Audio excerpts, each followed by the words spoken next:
Hi Sessums and Slagle fans, this is Tom aka Airwolf. In this video we meet RC pilot Richard Keppel. Richard was the company's first RC helicopter pilot and he flew most notably the RC gunship in the 1983 Knight Rider episode Merchants of Death. The shot of Kit flying over his hovering helicopter was used in every episode opener in Season 2. Shortly after his work on Knight Rider, Richard sourced the first two RC helicopters and Bell 222 shells that the company modified into RC Airwolf helicopters for miniature shots in the show. He conducted the earliest test flights with those first two ships to include a high-profile demonstration at Universal in front of the show's producers and studio executives. Additionally, Richard flew the two earliest models through fireballs set up by Pete so they could see how it looked on film. It was Pete's idea to get a shot like that into every episode opening. If we ever come across that footage, shot on 35mm using high-speed cameras, we'll let you know. In the meantime, you'll see some of Jack's tape of them getting those shots. As the company was getting underway with Airwolf, Richard introduced fellow RC pilot Larry Jolly to the company. Larry also participated in a test flight for the studio. Shortly after that, Richard departed the company to start a career in another field. You'll hear more from him on that. With Richard Keppel's departure, Larry Jolly became the chief RC pilot for the company and remained so for several years. There will be much more about Larry Jolly in a future video. A few years after his departure, Richard returned to Sessums and Slagle for RC miniature shots on the 1987 film La Bamba, as well as for some RC shots for the fourth season of Airwolf with fellow RC pilot Robert Hamilton. Richard will describe to you what those shots are all about, as well as the work they did for the company the following year on the 1988 film Defense Play. There'll be more about Richard Keppel, Larry Jolly, and Robert Hamilton in our upcoming and free 300-plus page story on Jack Sessums and Pete Slagle's comprehensive work in film and television. Let's spend a little more time now getting to know Richard Keppel. I got into flying for Sessums and Slagle in a very indirect way. I've been flying helicopters as a hobby for several years, but was trying to get a career started that was not, radio control model related.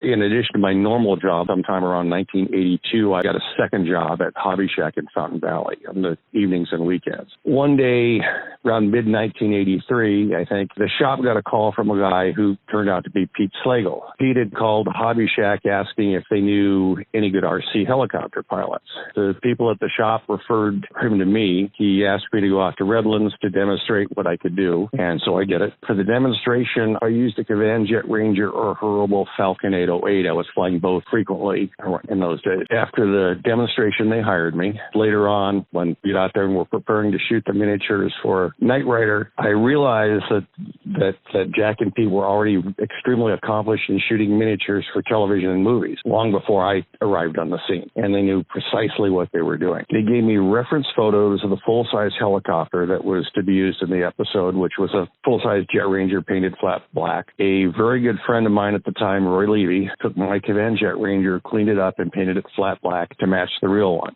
The people at Sessums and Slagle added rockets and other prosthetics to it. I think it had a searchlight under the nose, too. They also had fiberglass Jet Ranger fuselage with an electric motor in it to drive the rotor blades and a pole going up through the tail boom so they could hold it precisely in specific positions to get specific shots that the RC one wouldn't be suited to. It was an interesting experience flying for a TV show. You've got all these different people depending on you. The full camera crew and all the people that are dressing the set, plus you got, Jack and Pete. I was terrifically conscious of how much money this was costing. And then when you do the actual flying, you have to get the aircraft on the mark at the right time and flying at the right speed. The other thing that was concerning at the time was how close the camera crew was to the action. There was a scene that didn't make it into the final cut, but was used in a commercial for the episode. I've seen it on TV, but unfortunately it's not in the show. The helicopter's right down on the deck chasing the car. Jack and his crew had built a berm for the car to roll along, and the car was not RC. It was just a plastic model that had been modified to look like Kit. Jack would crouch down behind the berm and shove the car, and then I would fly the helicopter right on the deck, like a few inches off the ground, right behind it. None of these seemed to happen on the first take. It's like you had to do it several times. I was very aware of how close these people were and how they could be injured if the helicopter hit them.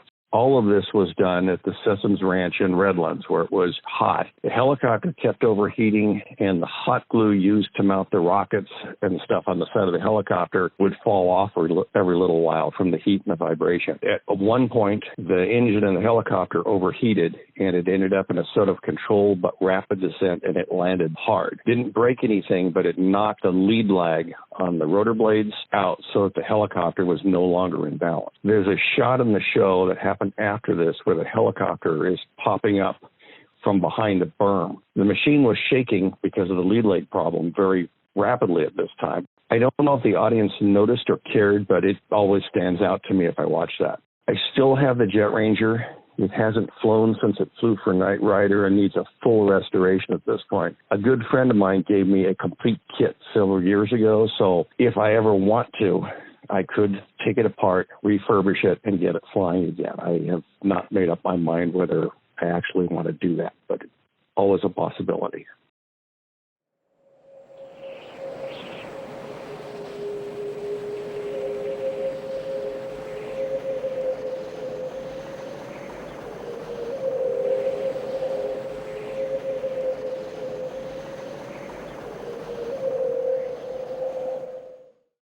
First started, I talked to Bill Sarah. He said, okay, they gave me a contract to build the first Airwolf. So we built it. So I was going to the partner and fly it for Bill Sarah. Right. Of course, he brought a whole entourage of people. But then they told about Tower, so they came all out. And I must have had 200 people out there, right? So I told Richard, I said, okay, up he goes, and off he goes. This went pretty well until the tail drive wire in the Airwolf failed and the ship went down, pirouetting like crazy into the LA riverbed, which fortunately was dry. I was, as you might imagine, mortified. But they were impressed with me and how it looked, and it flew. I mean, so, hey, okay, these guys will figure it out, you know?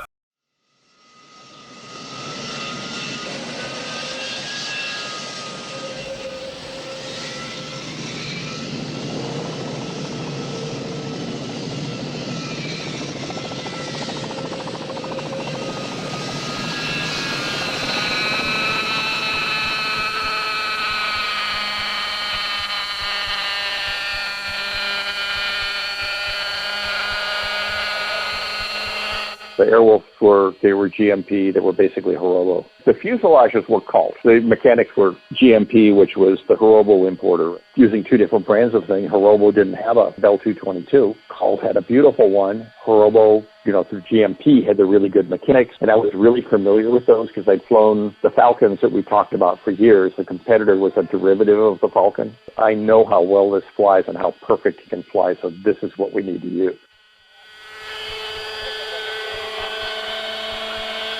68, Jim.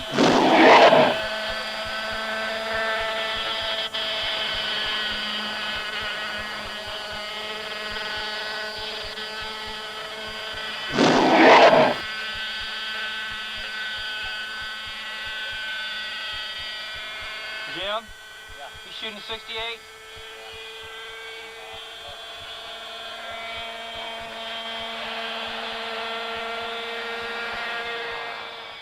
It's very important to me that Roy Levy and Ed Baxter, that people know about them, that people know those two guys existed and how good they were. Because Roy did the bodies and Ed did the mechanics on helicopters, and I did the final setup and balance them, and I did the test flight. Because these were not flying helicopters, I flew them as little as possible. We test flew both of them. I took them to the local park or something and test flew them. I had my own helicopters, which were very similar to these, so I was very familiar with them. But these were someone else's property, and people did on these, so I didn't do anything to risk me. They lived at Redlands. Well, two lines of helicopters. One that was for aerobatics, the other was for precision scale flying. And they each had different mixing levers. So as I recall, I put the more scale flying mixing levers on them just to make them that much easier to fly for what we had.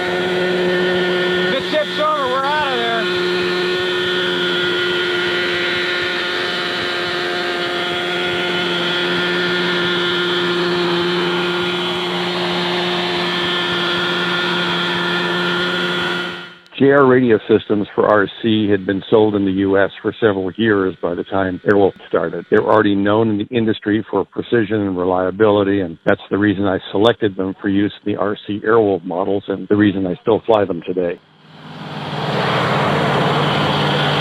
Okay, I can fix it just by tweaking the heel valve. He's just too rich. It was just too rich. Oh, I know why we're getting exhaust in the fuselage. Our thing came off? Right. The header come off. Yeah, there's no retainer on it. It's pumping exhaust into the fuselage. That's probably one of the reasons. What happened is that flex hose you had, Jack, it's shake loose in the hose. Because I put clamps on both of them. You know, I mean, they're metal clamps. Yeah, but it said flex, let it go over, that's all. You just let it go over. This whole last end is hot. Oh, yeah, all the exhaust been blown right in there.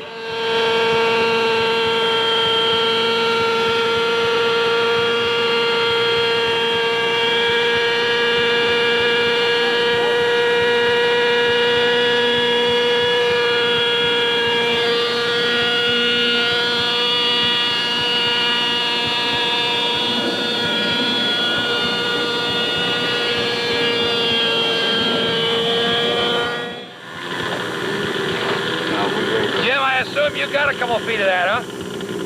No. Steve, let me explain something to you guys.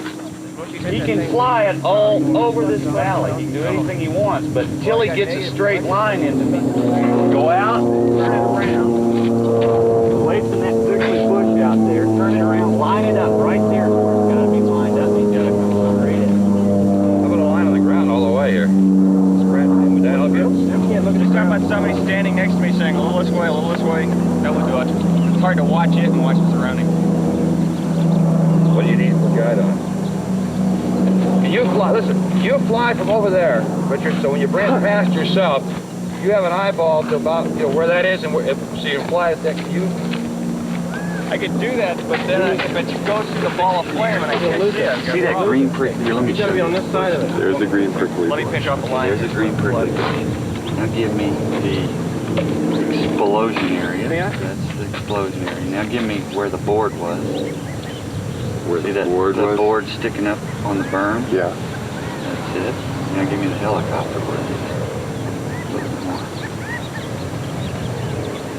The helicopter, right where the helicopter's sitting right now. But I wouldn't even worry about that. I'd just go with the three. Basically, our shot that we want Is right about where the helicopter is right now is where it'll stop. Is where we'll freeze frame it. Right. I don't know how wide your frame is. Where are we out of frame here? I'm trying to keep, you're out of frame there. I'm trying to keep the helicopter full frame. Get about it. Well, you're going to lose sight of it just for a second out of the fire. Well, if he's on this side of it, he won't. So I just soon worry about the small area that's critical for the shot. If I have to worry about keeping it in from the world and all that, then I might not have it the most critical time. Yeah, I will. I'll tell you what. What I'm going to do, Richard, if he doesn't see that you're coming online.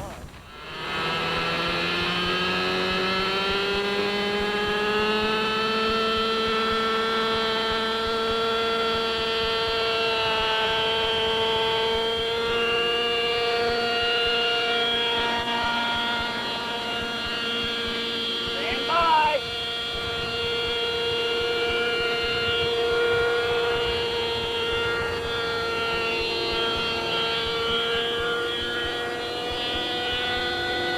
No.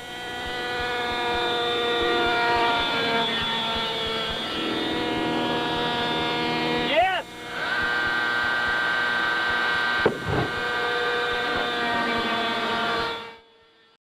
The explosion went off perfectly. It started right before the helicopter got to it and then became a giant fireball when the helicopter was directly over it.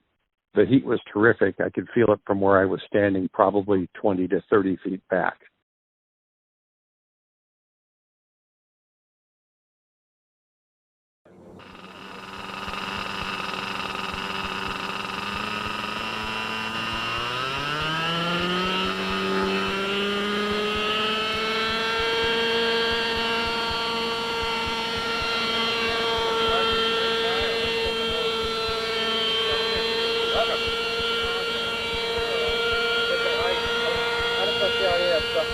Stand by.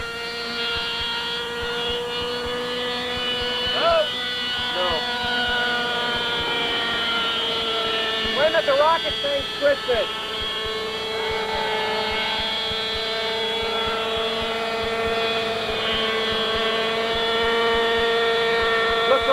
Can you see the rocket twisted? Yeah. You better straighten it out.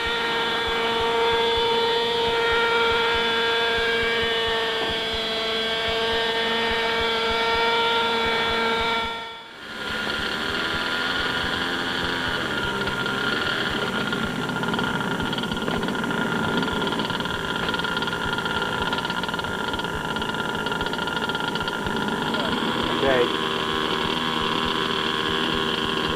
This room should be open. Close the door, eh?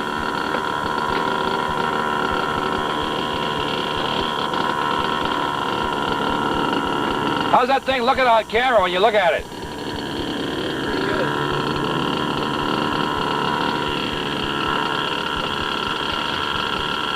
Ready? Yeah.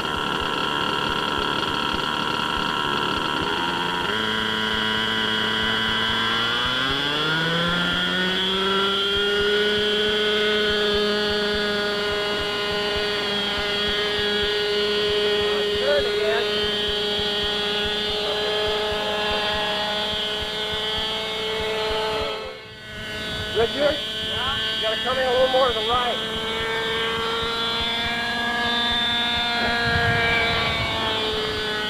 You yell yes if you want me. Stand by! Yes!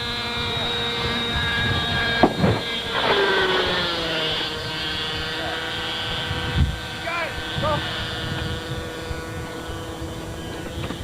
That was the shot.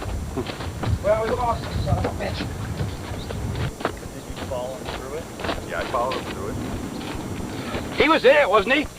He was in it. He went right through the middle of it. Look at the timing, it was just about perfect. It was right on the money. Hey, how'd it look to you? Pull the heat shrink off the plane. How's the chopper? Oh, far out.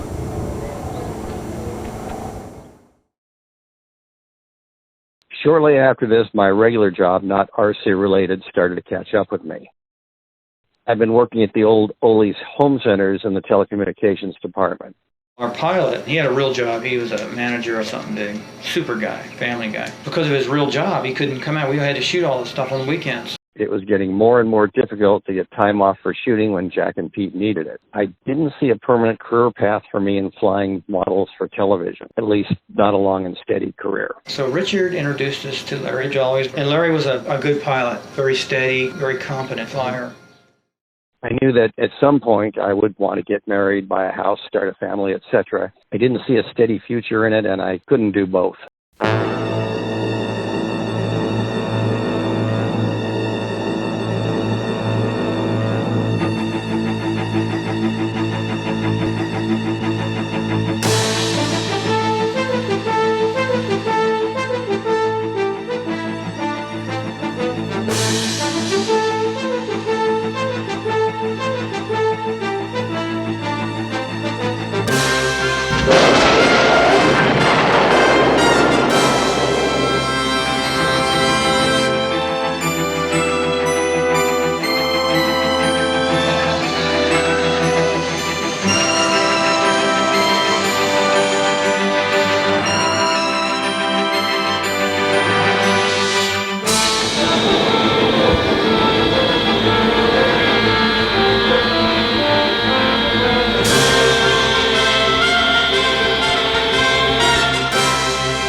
He used those two, and one of them survived. One of them, I think, was ultimately the Red Wolf.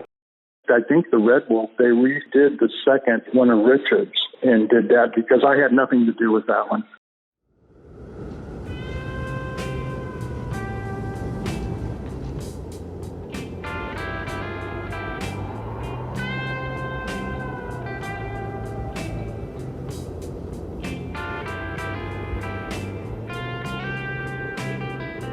Was supposed to take off at night, thinking a snowstorm. They had fake snow. And all it was supposed to happen was take off and then touch down again. But once it got going, it had high wind loading, it had OS 61 FSR. I could see it rise up, but I couldn't see it set it down. So I kept it flying, turned it, brought it in 360 degrees, tried to land it, and rolled it up the wall.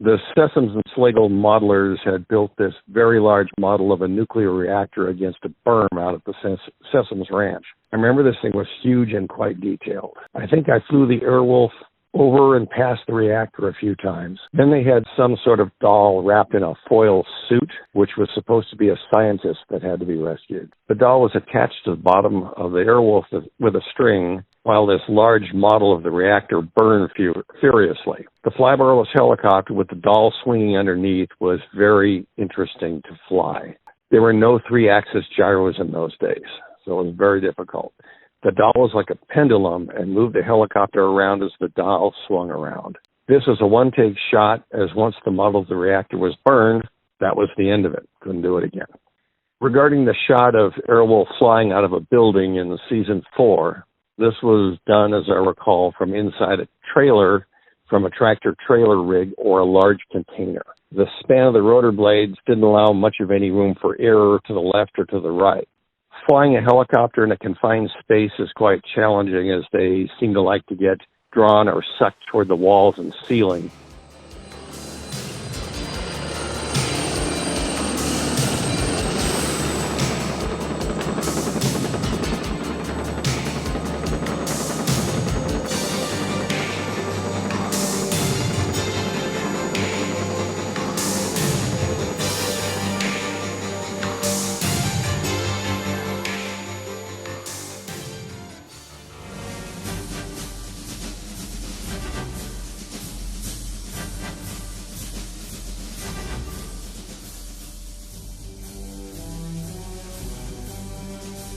That was Bob's deal. He brought me in on it. Bob did 99 and 9/10% of the flying that. These things were like evil drone helicopters. I think he had to fly it. I wasn't there, but it was described to me by several people. He had to fly it out of a laboratory, like from a table, and I think it had to break a window going out. The guy nerds of steel. And I think Dave Humphert did the detail work on that. They had, I think, like a tripod landing gear, but the back thing was a gear that came down. And I remember flying or chasing a car, a full-size car, up or down a dirt road. At the time we were filming these things, we used the very best equipment available. JR Propel radio equipment, GMP helicopters, and OS engines. Looking at it from the current perspective of what's changed in RC technology since then, I do wonder what it would have been like if we'd had access to modern electric flybarless helicopters, truly precise digital servos, and modern 3-axis gyros. It would have been a great deal easier to do what was required. It's extremely interesting to look back at this and watch some of the videos almost 4 decades later. I hadn't seen most of this footage until fairly recently. For almost 40 years, no one outside the industry knew the miniatures and RC models used in Airwolf and other popular TV series at the time were actually the work of Sessums and Slagle. All of us who flew for Airwolf were subcontractors for Jack and Pete. All of us at the time were also very new to flying in front of the camera. Jack and Pete were extremely patient with all of us, probably more than we deserved. I'm very glad to have known Jack and Pete, Dave Humphert, and the rest of the Sessums and Slagle crew, and to have had the opportunity to work for them on these productions.